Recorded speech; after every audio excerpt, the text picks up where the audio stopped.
Guardian, they tell me you're unreal, something I've dreamed up, no substance. Are they afraid that they must destroy you with empiricism?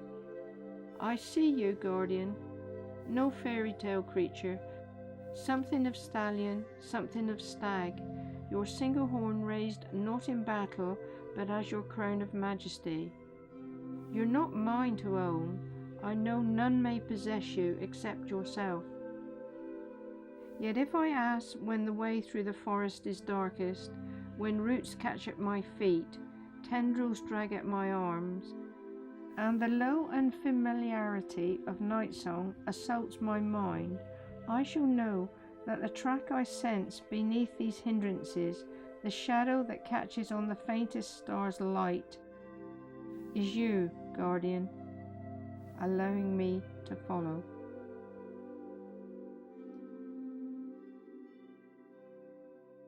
My name's Mary Bartlett.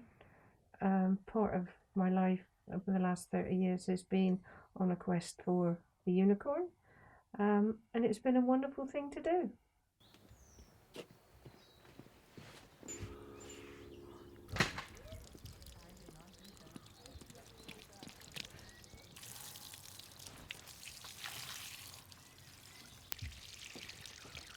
I think I always had a love of those sort of Arab horses, that sort of how they walked and that elegance, and I think that got me into my little friend that I've dedicated my life to.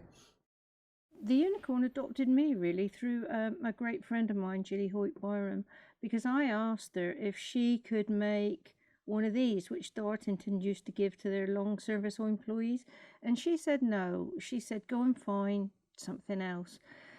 So I went back through all the sort of mythology in the text and everything, and found that in the forest, the hart and the unicorn dwelt. One was the spirit and one was the soul, and you needed the two to bring it together. And we've been making unicorn things ever since.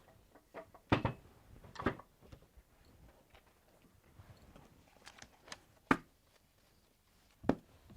quest for the unicorn really has been over a 30-year period. It started, as I said, with Ginny making the little badge. We then went on to look at research both from the medieval period through to the classification in the sort of 1700s by Linnaeus. Animals were portrayed in antiquity. We looked at heraldry, coats of arms, and it's just progressed. There are about 10 volumes of research material that I've bound that I've been insane enough to photocopy over that period of time. So if I ever want to reference it, I can go back to it. Yes, I think they are real. I think they were real. I think they still exist in some form.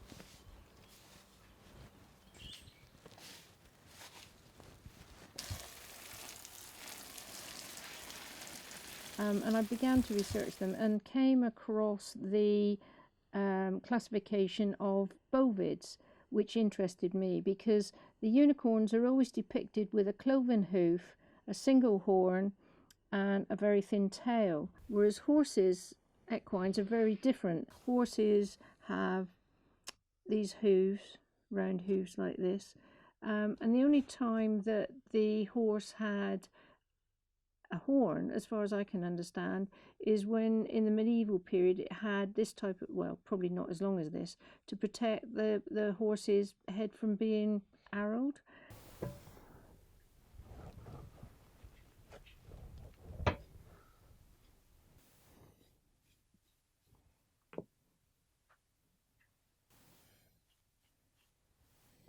And I couldn't foresee that 30 years' time they'd become just this commercialized horse with a horn, with no sense of the sacredness and the importance of them historically and how sacred they were, and they were respected. I think they've been misrepresented and portrayed just simply because it's just become a commercial earner, not through the mysticism or the science or the sacredness of them. It's just to earn a poverty.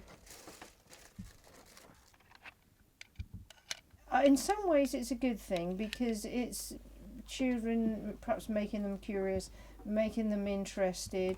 But I think in a bad way to actually portray them as something that didn't possibly exist at all.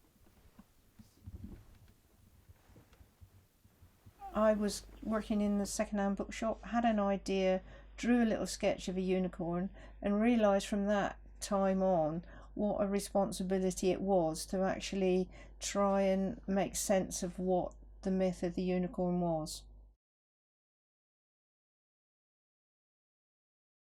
The symbolism for me is really respect for the world we live in. That we should look at the whole thing and think, well, I don't think I'd tread on that worm if it was me, because what is the little worm doing? It's important to how we live and what other things do. It's not just about us as humans, it's about how we interact with everything from the flipping clothes moth to the grey squirrel. And that composite image of the unicorn really was about to say, I think you should sort of think about all of them as a sort of composite. And if you don't sort of think about them as being all important and all related, they'll all be as mythical as the unicorn.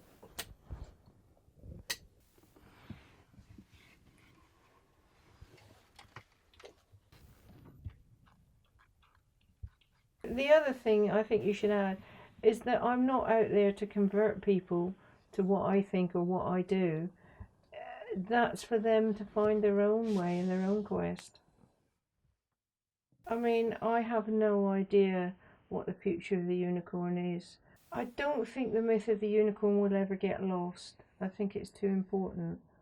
But I think it depends on us, how we live in the world and what we do.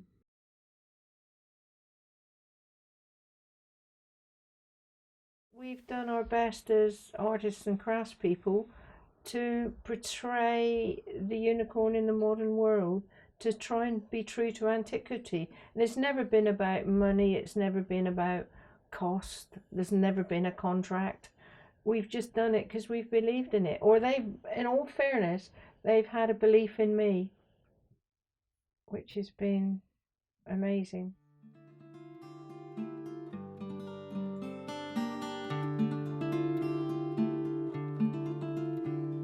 We were driving north to sing and play to friends that we had never met. I just think it's nice that somebody's actually thinking about it and making a crazy film. Skies of grey that threatened wet, and I dreamed I saw unicorns, dreamed I saw them wild and white.